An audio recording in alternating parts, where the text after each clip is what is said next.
Hello everyone and welcome back to another review of Star Wars The Bad Batch. Today we are taking a look at episodes 15 and 16 because they're the last ones, so I actually remember their numbers this time.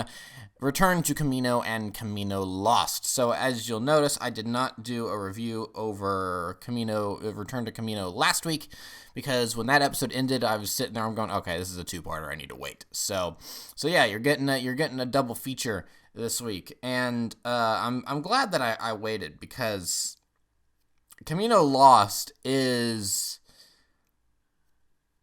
not a bad episode. I saw in the circles I travel, and I saw some people kind of going, that was a really underwhelming finale. It wasn't that great. It was just kind of 22 minutes of escape and bickering, blah, blah, blah.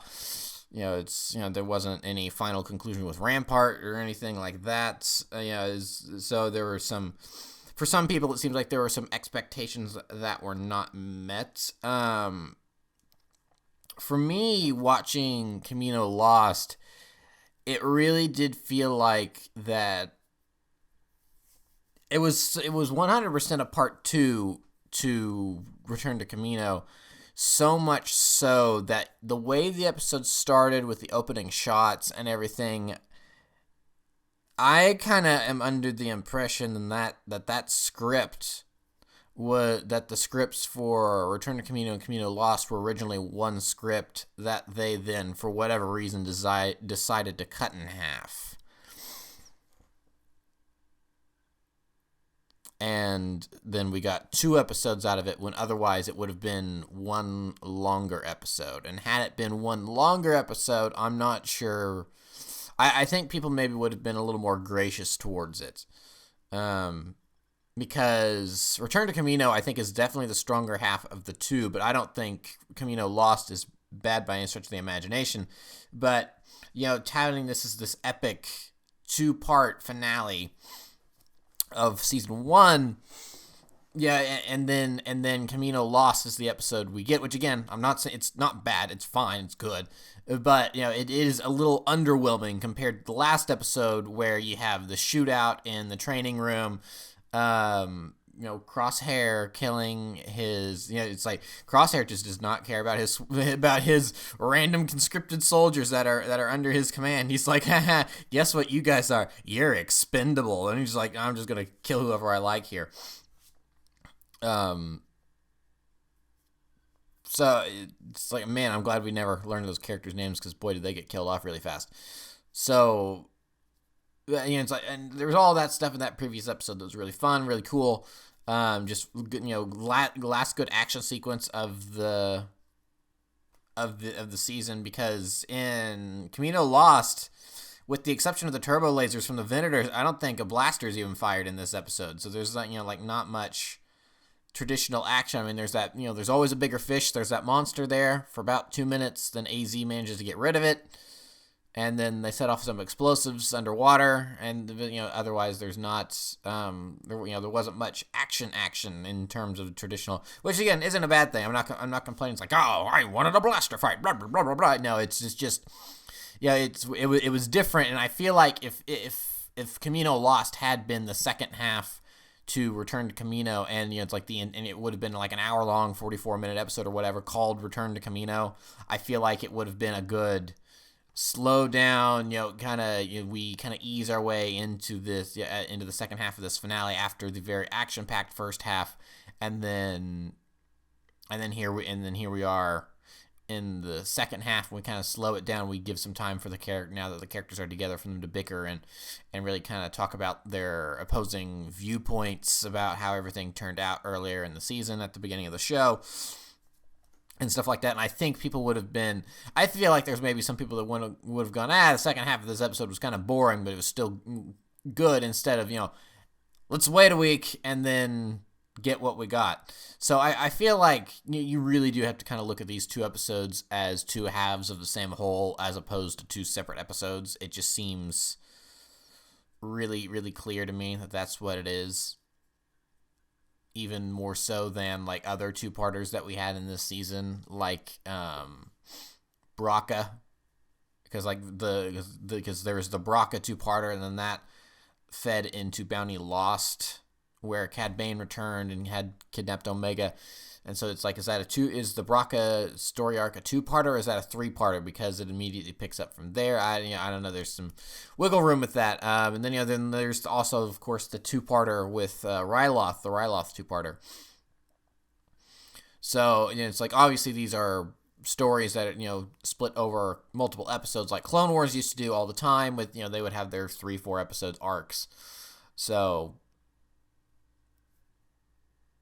Bad Batch obviously doing the same thing in that respect. So I think it really is a case of, you can't, with the Kamino episodes especially, you can't look at them as 2 separate episodes. They are the same episode that just got split in half for whatever reason. That after a certain point, because like they have this almost feature length premiere for the show with Aftermath. And then after that, they just go back to the traditional 22-minute format. I mean, there's a little wiggle room there where it's like, okay, maybe this episode is 23 minutes. They go over or under a little bit, and then that's one of the benefits of streaming, is that you don't need to worry about commercial breaks like you do on network television, having to appease those advertisements and advertisers and stuff. But I don't know. I just kind of wish that they had thrown these 2 episodes together in one. Since it's the finale, it's like, why couldn't they say this is the 44-minute finale? It's like, it's on streaming. You don't have to bother with commercial breaks or anything. That's not gonna mess with Disney XD's air schedule or something. They don't have to clear a hour-long block where they could be showing reruns of DuckTales or Star vs. the Forces of Evil or something. So then it's like, you don't have to worry about any of that stuff because it's on streaming. So why didn't they do that? So I don't know. That maybe it's a production code thing where they wanted to have their 16 episodes or something. I don't know. So I would have preferred it maybe if they had kept it in a 44 instead of splitting it in half. But that's just a matter of, it's like, so what I told you was true from a certain point of view. I mean, it's just from a certain point of view type of thing. I can easily look at these as one story and go, yeah, it's fine. It's like the second episode is maybe a little weaker than the first, but I mean, it's one story, and overall, I think it's fine. It's not, it wasn't boring or anything. So yeah. So, yeah, that was the end of the first season of The Bad Batch, and I am very much looking forward to the second season, especially since that now we have AZ3 on board. It seems like he's going to become he's going to be the latest member of The Bad Batch. I really hope, opening of the second season, there's been like a week time skip or something like that. They've gotten AZ turned back on, and they've given him a Bad Batch paint job. That would be really cool. So we get AZ 2.0, AZ3 2.0, where he's got a black, red, and gray paint job to match the Bad Batch. That'd be funny. He and Gonki can be the. Oh, so there's our droid duo because every Star Wars thing needs to have a droid duo. So it's like, there's our Gonki and AZ3. That's our droid duo. Like, of course you have R2 and 3PO. Then we have Chopper and AP5 from Rebels. So it's like, so this is our droid duo, is Gonki and AZ3. So I don't know if they're actually really going to be pushing that next season, but I hope they do, because that'd be kind of funny. It's like, just imagine the conversation. It's like, yes, I see that your power converters are not stable. Gonk. Gonk. It's like, well, it's not my fault that I can't fix it. I am just a medical droid. I am not programmed to work on other droids. Gonk. Gonk. Yeah, it's like something like that. That could be kind of fun. Crosshair, very interested to see where his story continues on. There's a mention... Crosshair obviously stayed behind. There was a mention that they need to get out of there before the Imperial Scouts showed up. So I assume that Crosshair is going to go back to the Empire. I don't think he's going to become like a lone bounty hunter on his own. He probably is going to go back to the Empire. But maybe there's now seeds of doubt that have been planted in his mind, sort of, like very, very small seeds of doubt. Kind of like... I can't remember the name of the episode, but the ice moon of Geonosis episode where Zeb and Callus were trapped on that icy moon together for a little while from Rebels. Yeah, so that was kind of when Callus started to maybe doubt the Empire a little bit. So maybe that this is that for Crosshair. Gosh, that poor clone at the beginning of Kamino Lost, where he's reporting into Rampart. And it's like, the bombardment was successful. All the Kaminoan facilities have collapsed into the sea. He was really torn about that. The fact that they had the clones fire on the Kamino facilities was a really poignant wow note. Can't believe this is happening. And it's like that's the thing I love about the Bad Batch more than anything else is we're continuing on past Revenge of the Sith. The Empire is rising, and here we go. Showing the Empire take shape. We now have our early stormtroopers with the TK troopers, and which I'm assuming we're going to be seeing more of next season. And and the clones are slowly going to be phased out. The production of clones has stopped at this point. I mean, I'm assuming that they have all those infants that are going to be raised and trained as clones, but those are the last batches. I'm assuming they saved them because that'd be really dark if they didn't. That's all I'm going to say on that for right now. Moving on. So end of the episode of Kamino Lost. Nala Se is brought to some sort of Ralph McQuarrie concept matte painting, which looked awesome. I mean, it's like that's straight up McQuarrie. That's straight up Ralph McQuarrie. It looks so cool. And then there's one of those people with the cloning patch that we've seen in The Mandalorian. And then, so I wonder, and it's like with all the stuff that The Mandalorian's been doing with Grogu, and it's like, why did the Empire want midichlorians from him? And now they've got Nala Se recruited, and she's one of the top cloners in the galaxy, and so now we've got this new lady who I guess is some sort of geneticist as well. It seems like that the expanded, non-movie material for Star Wars that's coming out on Disney Plus at this point is maybe all now being forced to add to the retcon that is Palpatine coming back in The Rise of Skywalker.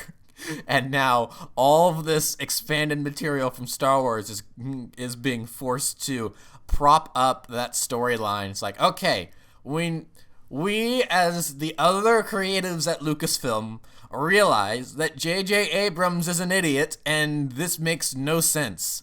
So we're going to do what we do best, and we are going to put in the effort and make this make sense.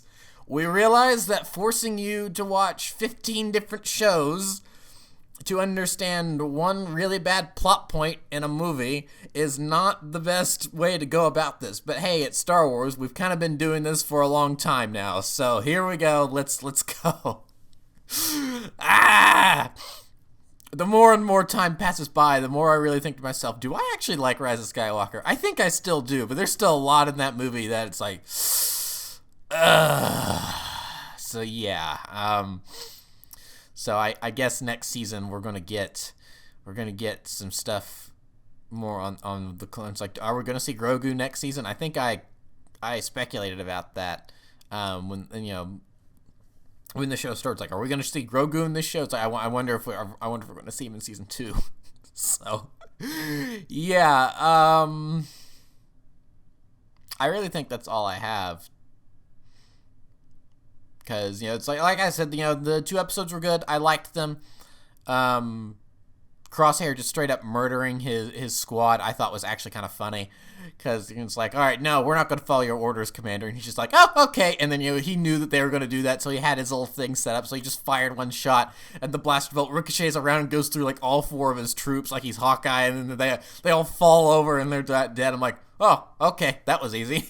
And then, but, my favorite part of both the episodes was definitely when Omega activated the droids in kill mode. And, which, was kind of, at that point, wasn't really necessary. But it kind of ended up being cool anyway, because then you got this, the Bad Batch are forced to work together again for the first time since they split up, but they just went right back to what they do. And then the Bad Batch theme kicked in as they started fighting, even though, Crosshair is in a different uniform. I think Hunter even still had binders on, so he was fighting with a pistol and a knife when his hands were kind of stuck together, and the droids are advancing on them, but then the music's dun dun dun dun dun dun dun dun dun dun. It's like that was cool. I really liked that. Band back together again. They just resorted right back to what they'd been doing for like 2 years at that point. So that was really, really cool. So yeah, I am eagerly awaiting the next season, and I am of course eagerly awaiting more Star Wars content on Disney Plus, because we're gonna have a little bit of a drought here. We've got a little bit of time off. Then Star Wars Visions is going to start, which is, of course, Star Wars' answer to What If, the Marvel's What If, sort of, kind of, just more anime.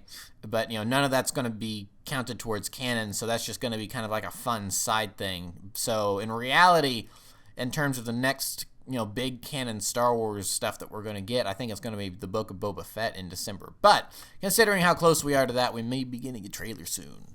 Some sort of teaser or something pretty soon. So I will be looking forward to that, and that when the Book of Boba Fett comes out, I will, of course, be doing reviews on it like I have with The Bad Batch and The Mandalorian, etc. So, yeah, that will be it for right now. I will see you guys when The Bad Batch returns for the reviews for this show, and I will see you again in December. I don't think I'm going to be doing reviews for Star Wars Visions, just because, like I said, it doesn't count towards canon. It's just going to be like, oh, hey, kind of cool what if things. So I don't think I'm going to bother doing reviews of that, unless there's something that's really wow, I talk about an individual episode or something. But other than that, not really going to talk about it. So yeah, next time I'll see you guys for a Star Wars show review will be the Book of Boba Fett this December. Looking forward to that. So yeah, until then, thank you for watching. Remember to like, comment, subscribe, all that great stuff. Remember to follow me on Twitter and Instagram. Those links are in the description below, and I will see you guys next time. Thank you for watching. Goodbye.